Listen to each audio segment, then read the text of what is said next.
quand ça va en Afrique, il faut applaudir.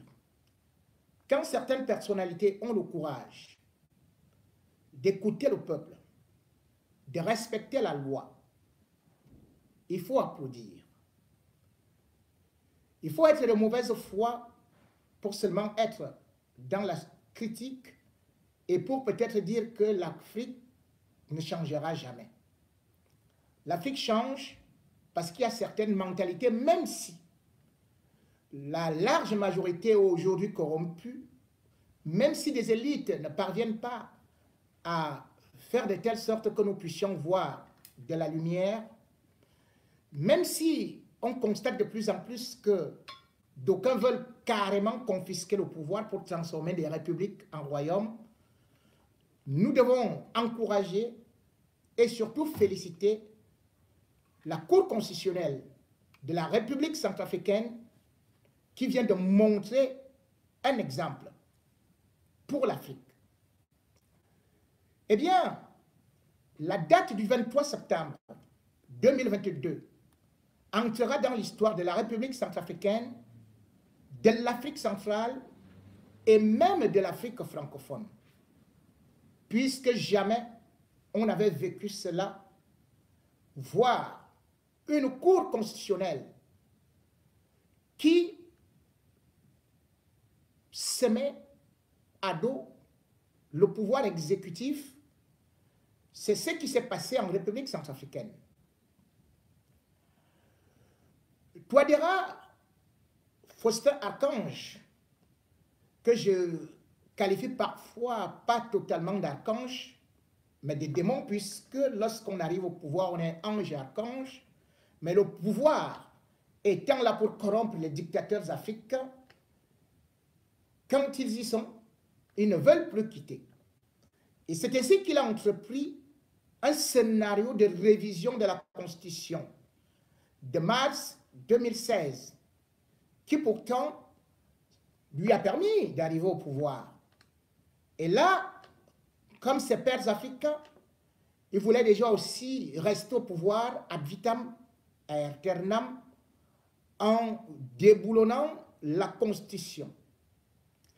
Il a donc signé un décret, lequel donne un pouvoir à un comité que lui-même a créé de réviser la Constitution taillée sur mesure comme un costume. Mal lui en a pris, parce que il ne pouvait pas s'imaginer que dans son pays, il y avait encore certaines personnes qui pouvaient dire non au tout-puissant Touadéra, soutenu, dit-il, par Wagner. Ainsi, Daniel, puisqu'on pourrait déjà désormais l'appeler la Sainte Daniel, on pourrait peut-être l'appeler Tarzan, mais non, elle s'appelle juste Darlan. C'est une femme, la présidente de la Cour constitutionnelle, avec des juges qui ont donc pris la décision de déclarer que le décret signé par Faustin Archange Touadéra était anticonstitutionnel, et ils ont pris cela et jeté dans la poubelle. Malgré les menaces, malgré les intimidations, malgré les tentatives de corruption, pas seulement à coups de millions, mais à coups de milliards, la Cour constitutionnelle de la République centrafricaine n'a pas fléchi, n'est pas tombée dans la tentation. La Cour constitutionnelle a tenu le cap, respectant à la lettre la Constitution et donnant encore des cours au professeur Archange Touadéra. C'est vrai que Daniel Darlan, elle-même, est professeure. Mais généralement, en Afrique, on sait que la Cour constitutionnelle est sous la botte du pouvoir exécutif, du chef de l'État, qui les fait et défait. Ce travail également ne devrait pas être considéré comme celui seul de la Cour constitutionnelle, mais aussi celui du pouvoir législatif, du pouvoir des députés qui, toutes couleurs politiques confondues, une trentaine de députés s'est associé, eh bien, pour le bien de la nation. C'est donc au moins en traversant des lignes politiques, en transcendant des clivages, et parce que voué pour le but démocratique et le bien du peuple, que ces députés, avec la société civile, se sont unis pour former un bloc républicain pour la sauvegarde de la Constitution. Pour le peuple centrafricain, pour ces députés, pour les juges de la Cour constitutionnelle, et particulièrement pour Madame Danielle Darlan, nous leur adressons nos chaleureuses félicitations. Puisse l'Afrique francophone, les autres pays qui ploient sous la dictature, s'inspirer de cet exemple qui nous vient de la République centrafricaine, où au moins des gens ne sont pas là pour seulement se faire du pognon, mais regardent le bien de la nation. C'est une déception pour Faustin Archange Touadéra, qui voulait donc lui aussi imiter Paul Biya, qui est là depuis 1982 et qui en 2008 avait enlevé le boulon de la Constitution avec la complicité justement de l'Assemblée générale.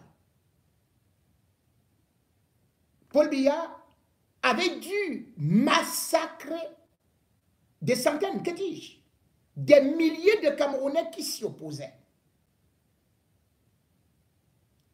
En République centrafricaine, ce n'est pas encore terminé, puisque Touadéra, lorsqu'on écoute déjà d'ailleurs les déclarations du vice-président de l'Assemblée nationale, qui est d'ailleurs son beau-frère, c'est que cette décision de la Cour constitutionnelle ne les concerne pas. Voilà donc ceux-là qui sont supposés incarner la loi, qui sont des hors-la-loi. Vous vous rendez compte, on fait les lois.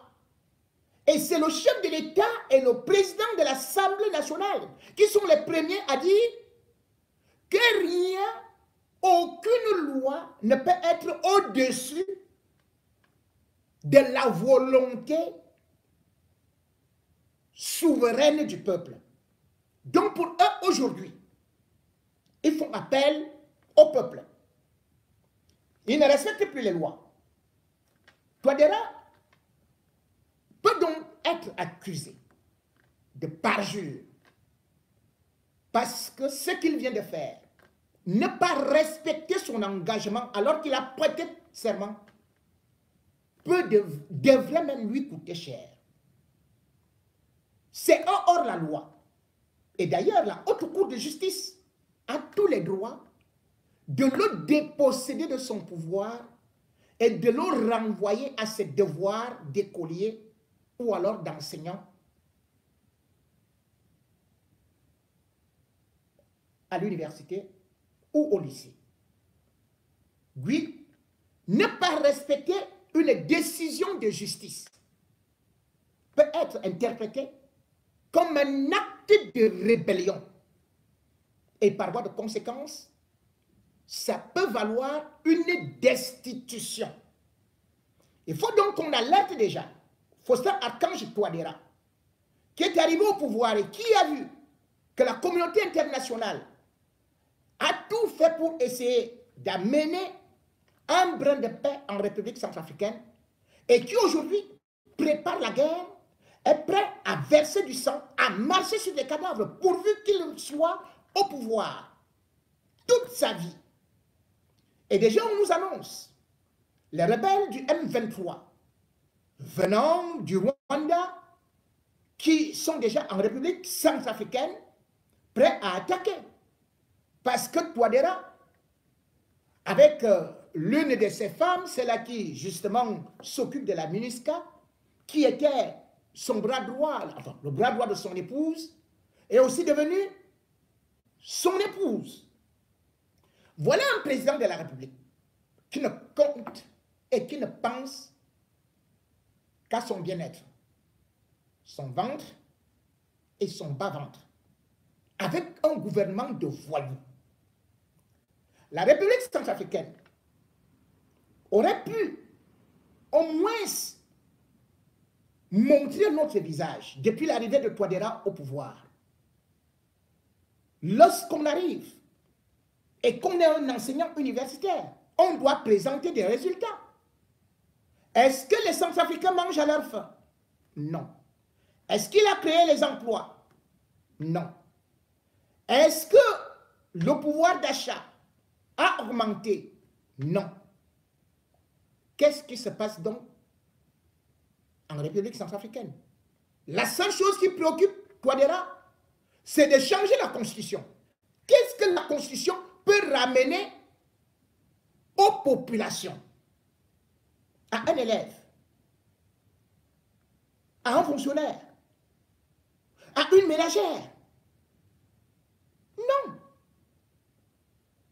La seule chose qu'il est venu vendre, et qui a encore été un véritable chaos, et nous l'avons prédit, c'était sa crypto-monnaie qu'il a baptisé le Sangocoin, mais en fait qui était, je l'avais dénoncé, une opération de mafia. Le Sangocoin est mort. Puisque de toutes les façons, les dictateurs africains ne copient jamais les grandes nations. Ne copient jamais là où il y a évolution. Ils copient toujours là où il y a régression.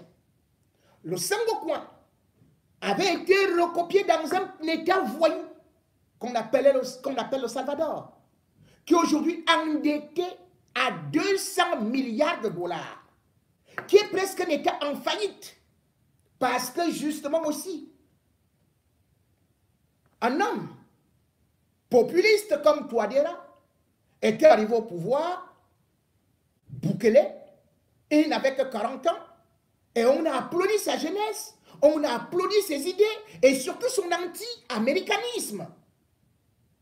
Il a dit qu'il sortait du dollar pour aller créer sa crypto-monnaie. On a applaudi. Mais le résultat aujourd'hui, c'est que le Salvador est complètement tombé entre les mains des narcotrafiquants, avec minimum 60 homicides par jour, 1476 rien que pour l'année 2021, sans pour autant regarder qu'il y a déjà aujourd'hui au Salvador 80 000 dangereux trafiquants répertoriés par la police. Un pays incontrôlable. Et Bukele, justement aussi, qui a inspiré Touadéra, qu'est-ce qu'il a fait? La première des personnes, le premier corps qu'il combattait, c'était les journalistes. 28 journalistes mis sous surveillance, exactement comme Touadéra a eu affaire avec moi, m'accusant, me portant plainte et me condamnant dans sa propre justice parce que je dénonce sa crypto-monnaie. Deuxième des choses, il s'est attaqué aux avocats et puis il s'est attaqué, bien évidemment, à l'Assemblée générale, sans pour autant oublier qu'il a même destitué aussi le procureur. Il s'est installé, il s'est attaqué à la justice. Ça, c'est Bukele, alias Batman, au Salvador. Voilà ce qu'il a fait. Et c'est ce que Touadéra envisage faire. Il veut s'attaquer à la justice.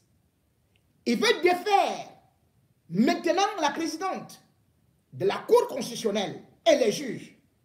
Parce que Bukele, lorsqu'il a vu que lui aussi voulait des mandats illimités, qu'est-ce qu'il a fait?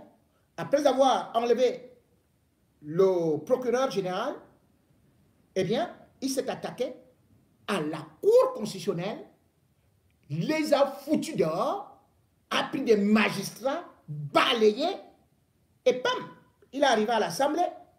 L'Assemblée a tout simplement validé un projet faisant qu'il soit réélu automatiquement. C'est-à-dire qu'il n'a même plus besoin de faire une campagne. Il est seulement réélu président de la République. Voilà donc ce que Touadéra calculait. Avec des faux panafricanistes qui, dès que quelqu'un dit tout simplement « Oh, je suis contre la France », on dit « Oh, voilà un garçon, il est brave, voilà ceci et cela ». Mais ils ne regardent pas ce qui se cache derrière. Que eux tous cherchent à rester au pouvoir, eux tous cherchent à manipuler la jeunesse, eux tous sont des bandits de grand chemin. Aujourd'hui, la République centrafricaine est devenue un refuge de voyous camerounais. Puisqu'on a vu celui qui est venu escroquer tout le monde au Cameroun, Lieb Limal, qui est parti se réfugier là-bas avec la lettre de Touadéra. Il est devenu son conseiller. Et quand on voit également aussi d'autres individus du Cameroun, comme dernièrement le député Salmana, bandit de grand chemin, de l'opposition, dit-on, mais qui est parti se faire décorer en République centrafricaine. Alors que même Kavaye Yege Djibril, le président de l'Assemblée nationale du Cameroun, n'a jamais été décoré dans un autre pays. Salman Naki ne connaît même pas s'exprimer en français.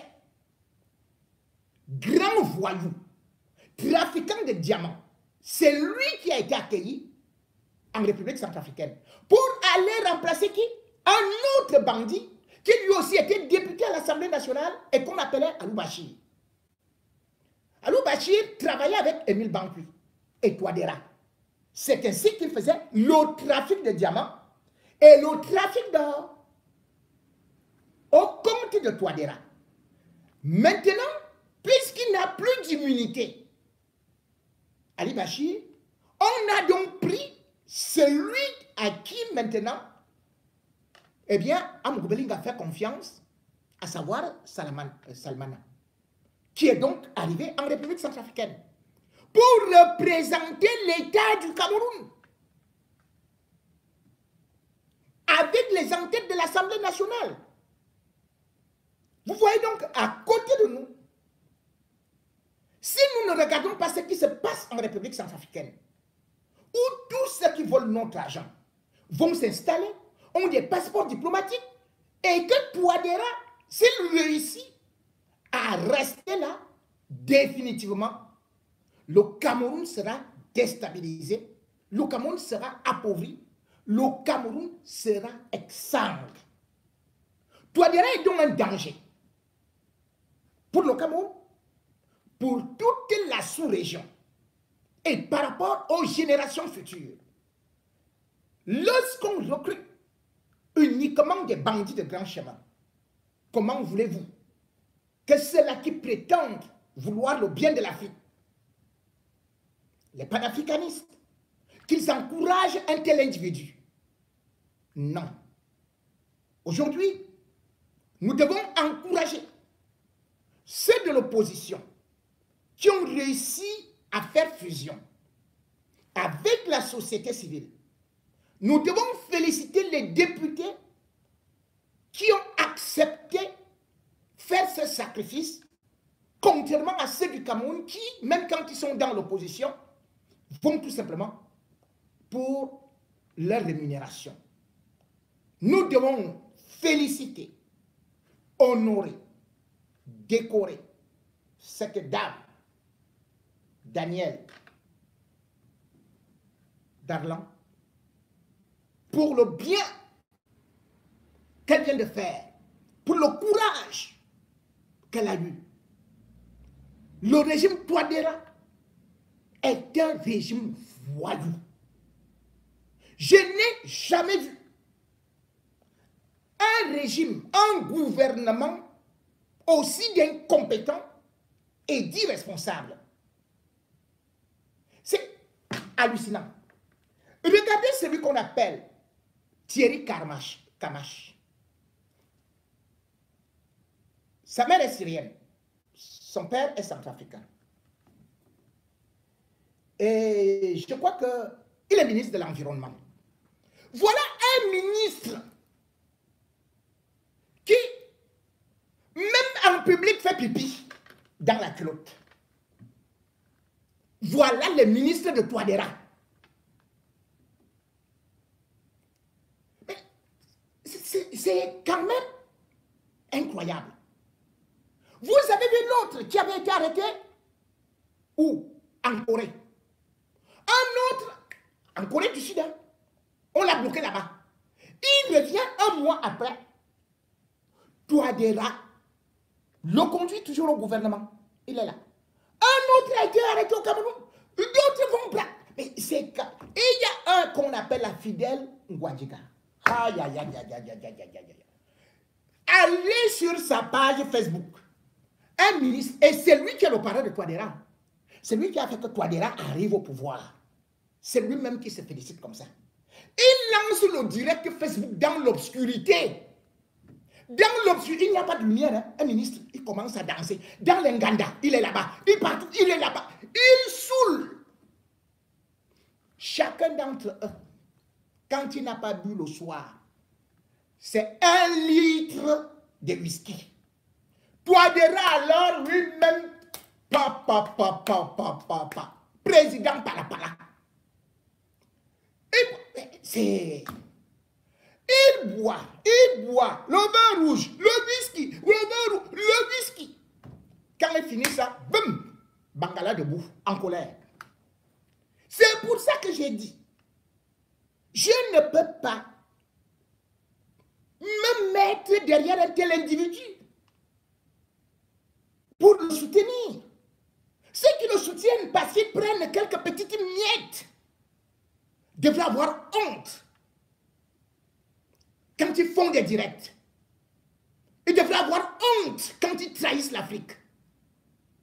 L'Afrique avec des vrais panafricanistes. On ne voyait pas les Lumumba se comporter comme ça.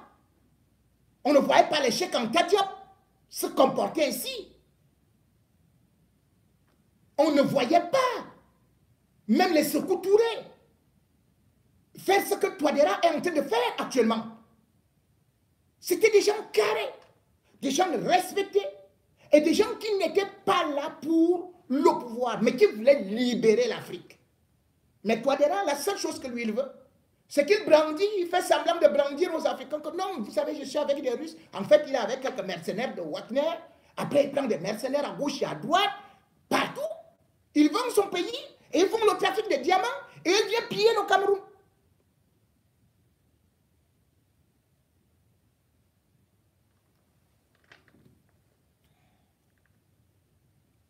Je crois que ce qui devrait toujours nous lier, c'est d'oublier les frontières. Il faut savoir que la République centrafricaine, autrefois appelée ou Bangui Chari, c'est aussi une partie du Cameroun. Il faut savoir que même le chef d'État de la République centrafricaine, celui qui est à l'origine de cette appellation, Boganda, quand il est au ciel et qu'il voit ce qui se passe actuellement en République centrafricaine, il doit pleurer. Bonga aimait les Camerounais parce qu'il avait étudié au Cameroun et il ne pouvait pas être entouré seulement des voyous tels que les Joël Kouemo. Quand vous entendez l'argent du Cameroun qui circule en République centrafricaine, les audios d'Amour Belinga, il a donné au ministre de des télécommunications 400 millions. Pourquoi faire? C'est lui qui est roi là-bas.